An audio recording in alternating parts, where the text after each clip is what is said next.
क्या था। तो मैं आपको सीक्वेंस रिकंस्ट्रक्ट कर देता हूँ।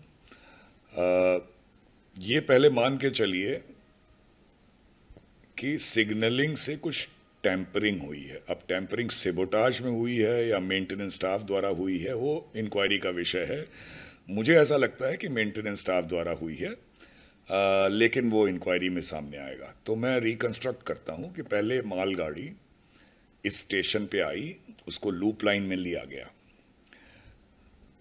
उसको लूप लाइन लेने के बाद एएसएम का काम है कि जो रूट लूप लाइन को सेट है उसको मेन लाइन की तरफ सेट कर दे, जो कि खाली थी।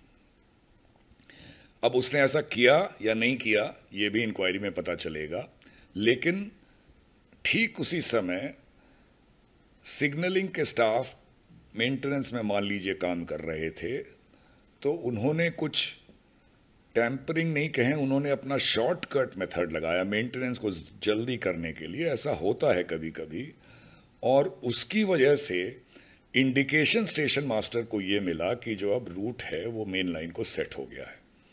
अब अगर उसने सेट किया और बिना सेट हुए उसे इंडिकेशन मिला तो उसकी गलती नहीं कही जाएगी। अगर उसने सेट नहीं किया और उसके बिना कुछ किए ही ये इंडिकेशन आ गया कि मेन लाइन को रूट सेट हो गया है, तो उसकी कल्पेबिलिटी है। बहरहाल हुआ ये कि रूट जो है लूप लाइन को सेट था और सिग्नलिंग दिखा रही थी कि ट्रेन को मेन लाइन पे जाना है, तो ड्राइवर की कोई गलती नहीं है। ड्राइवर फुल स्पीड 130 किलोमीटर जैसा मैंने सुना है उस पे आया और बजाय मेन लाइन पे जाने के लूप लाइन में चला गया, और उसके बाद या तो वहीं डिरेल हुआ या आगे जाके टक्कर मार के डिरेल हुआ, वो इम्पोर्टेंट नहीं है। उसके बाद इतना बड़ा हादसा, यशवंतपुर ट्रेन भी दूसरी मेन लाइन पे जा रही थी, उसके ज़्यादा कोच निकल गए थे, पर 2-3 कोच उसके भी अफेक्टेड हुए जब ये ट्रेन चारों ओर छितरा गई। तो ये इसमें हुआ है। अब इंक्वायरी में ये रिवील होगा कि ये टैंपरिंग या ये जो शॉर्टकट मेथड ऑफ मेंटेनेंस जो भी कहिए, ये कैसे हुआ, क्यों हुआ, स्टेशन मास्टर के साथ कोल्यूजन में हुआ या बिना उसके कोल्यूजन में हुआ, या एक डिस्टेंट पॉसिबिलिटी है कि कोई सेबोटाज तो नहीं है इसमें, जो मुझे नहीं लगता, लेकिन पॉसिबिलिटी रूल आउट नहीं की जा सकती।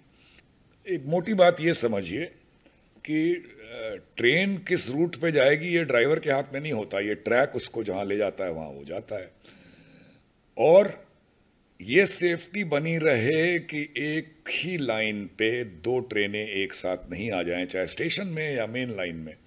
इसके लिए एक सेट ऑफ इंटरलॉकिंग होती है विच इंश्योर्स कि जो आप सिग्नल जिसको दे रहे हैं और जो रूट सेट कर रहे हैं दोनों में सामंजस्य हो और कॉन्फ्लिक्टिंग नहीं हो। तो उसमें इंटरलॉक्स काम आते हैं, और इस सिस्टम को इलेक्ट्रॉनिक इंटरलॉकिंग या कोई भी इंटरलॉकिंग कहा जाता है। नहीं, इंटरलॉकिंग फेलियर तो हो सकता है, लेकिन फेल होने पे वो सेफ मोड में जाएगा, उसमें वो एक्सीडेंट की सिचुएशन नहीं पैदा होगी। इक्विपमेंट तो फेल हो ही सकता है। यहाँ पे जो हुआ है वो जो मैं कह रहा हूँ कि टैंपरिंग का केस है, यानी कि आपने कोई शॉर्टकट लगाया मेथड में या आपने क्रिमिनल किसी इंटेंट से कोई टैंपरिंग की। अब ये इन्वेस्टिगेशन